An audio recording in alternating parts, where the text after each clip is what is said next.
Of all the 12,000 miles of Australian coastline, no part kept its secrets from the Europeans longer than the coast that was open to the great Southern Ocean.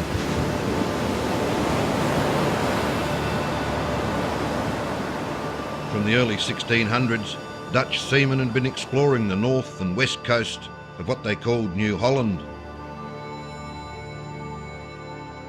In 1627, the Dutch captain Francis Thijssen and Peter Noyts, a merchant from Batavia, sailed east from Cape Leeuwin along this forbidding coast until they came to a splatter of barren and waterless islands. They turned back, and while their charts were good, their appraisal of what they'd seen was not. Another Dutch navigator, Abel Tasman, discovered Van Diemen's Land in 1642, and then, in 1770, Captain Cook largely completed the outline of the continent.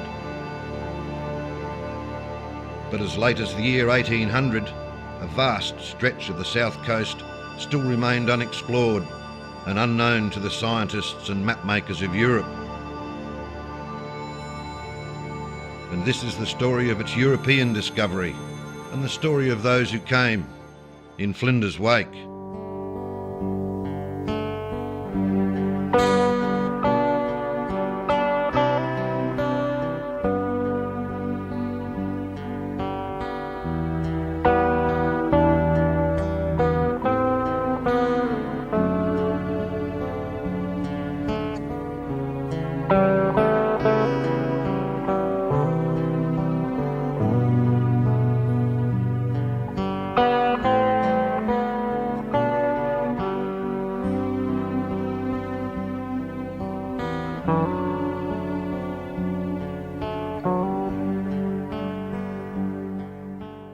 In 1795, an ambitious young chartmaker named Matthew Flinders arrived in Port Jackson, a man of such determination and rigorous competence that he not only solved the riddle of the unknown coast, but also more profoundly defined our sense of place than any other figure in our history. He called the continent he circumnavigated Australia, and its people the Australians.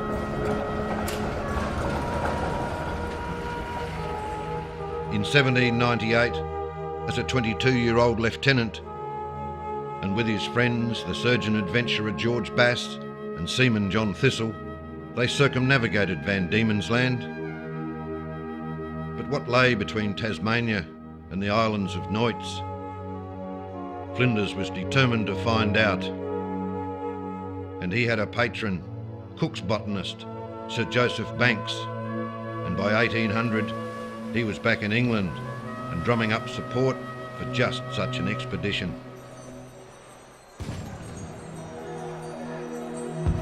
In June of that year, the French Republic, at war with Britain, petitioned the British for a passport to Port Jackson for two ships, Le Géographe and Le Naturaliste, which were to undertake a voyage of scientific exploration of the south coast of New Holland.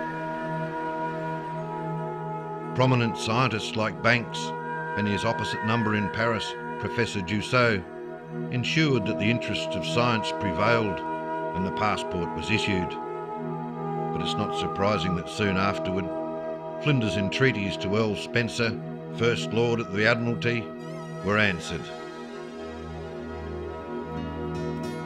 He was placed in command of a converted collier, about 120 feet long, to be called the Investigator, and with a passport from the French and a complement of over 80 men, including scientists and volunteers, he sailed from England in July 1801. But the French ships, commanded by Nicolas Baudin, had sailed 9 months before him, first exploring the coast of Western Australia and then Tasmania, where the two ships had become separated. Nevertheless, Baudin was going to summer on the unknown coast. Before he left England, Flinders had married his childhood sweetheart Anne Chappell, expecting to take her with him on the voyage, at least to Port Jackson. But permission was refused, and he didn't see her again for nearly 10 years. by the early summer of 1802, he was sailing along the cliffs of what he called the Great Australian Bight, headed for the islands of Noits. The two expeditions were bound to meet.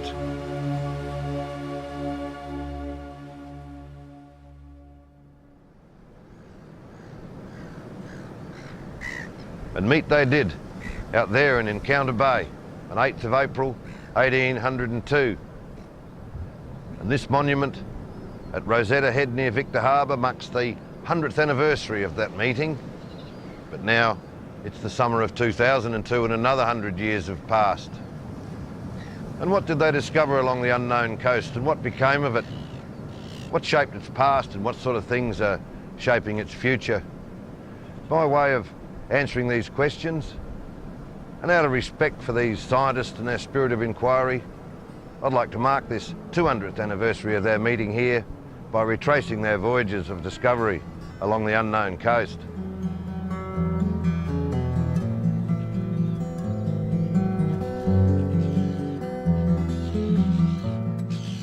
My name's Phil Sawyer, and I'm a fisherman, and I was born in Ceduna, within sight of the islands of Noits, and I've fished up and down this coast for most of my life. Cray fishing, tuna fishing, abalone diving and deep sea trawling, but mostly abalone diving. So this southern coast's my paddock.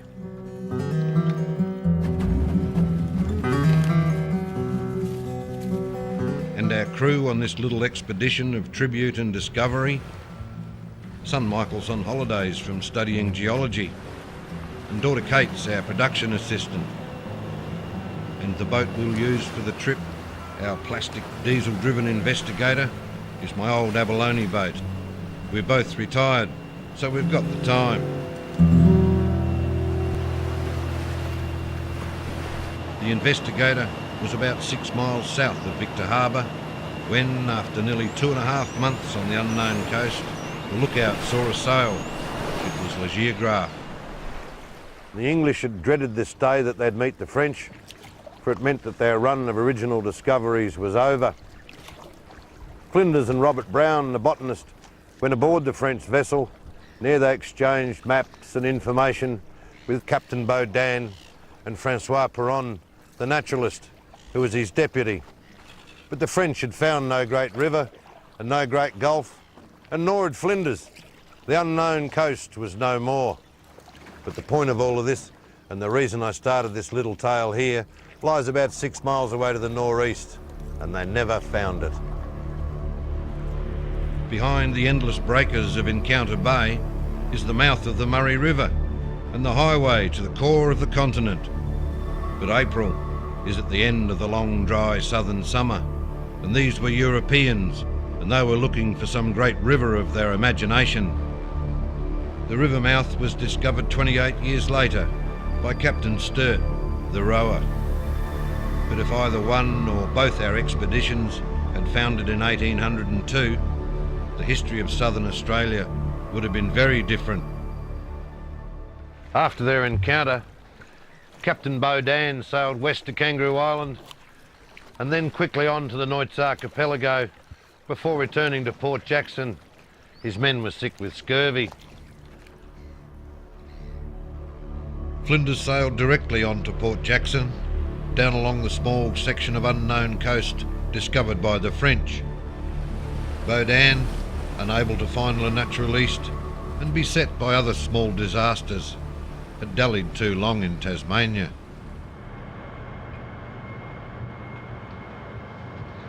And this is Flinders' chart of the unknown coast, and the names of the Lords of the Admiralty that made it all possible are prominent. And so, for the first part of our voyage, after we cross Backstairs Passage to Kangaroo Island, we'll go up Earl St Vincent's Gulf, then along the bottom of Philip York's Peninsula, and across Lord Spencer's Gulf to Port Lincoln. From there we'll go around into the Bight and back to the islands of Noits. Should all be simple and safe too. There's been a revolution in navigation aids since Flinders' time. And a revolution in occupations too. The depth sounder put paid to the man on the lead line. The autopilot took over from the helmsman, and the radar replaced the lookout. The PC's on the net, but when it's hooked up to the GPS, it's also our chart plotter, showing where we are at all times on the Admiralty chart. So these days, for a voyage like this, you don't even need a Flinders.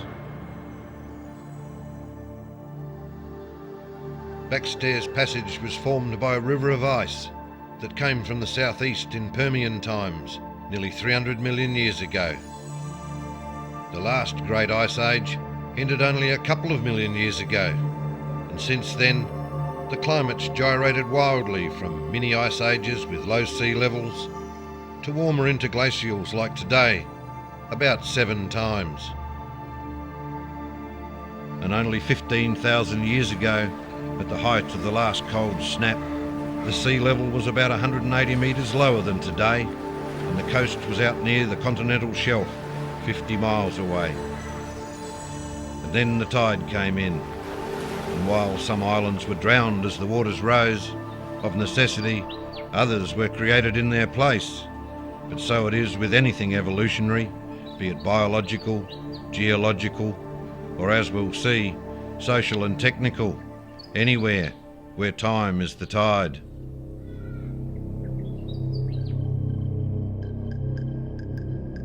The first thing Flinders and his crew noticed when they found the great island he called Kangaroo was that unlike all the other coastline they'd seen since they'd left Noit's archipelago, this place had no smoke at all, not a twirl. The Remingeri on the mainland called it Carter, Island of the Dead, and it was utterly deserted.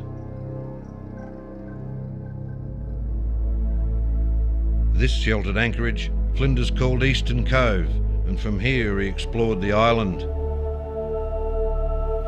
He came into this inlet we now call American River, after the Yankee whalers who came soon after. And whalers and sealers became the first settlers on the unknown coast.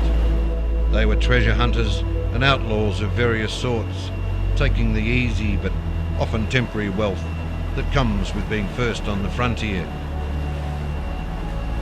They lived a life at the edge of fortune, and then fortune moved on, most often without them, but not always. In 1836, free settlers first came to South Australia, and unlike the other states, there were no convicts. South Australians have sealers and whalers lurking in their family trees instead. I lived here in American River as a kid. Went to a little one-teacher school over there in the gum trees. We stayed here 2 or 3 years, net fishing for whiting and tommies and garfish, and then we went off to Lincoln to live. And we'd sailed down here in about 1950, all the way from Ceduna and the Noit's Islands in a little 32-foot fishing boat. Me, me mum, me little brother and old Jack. And me mum showed me the name on the chart we used, Matthew Flinders. Old Jack used to take out game fishermen too, catching white pointers. One day in 1951, we all came from school to see the Governor of the state hang this one up. If you did it now, they'd hang you up instead. The big sharks have joined the ranks of the charismatic megafauna. The smaller ones we eat.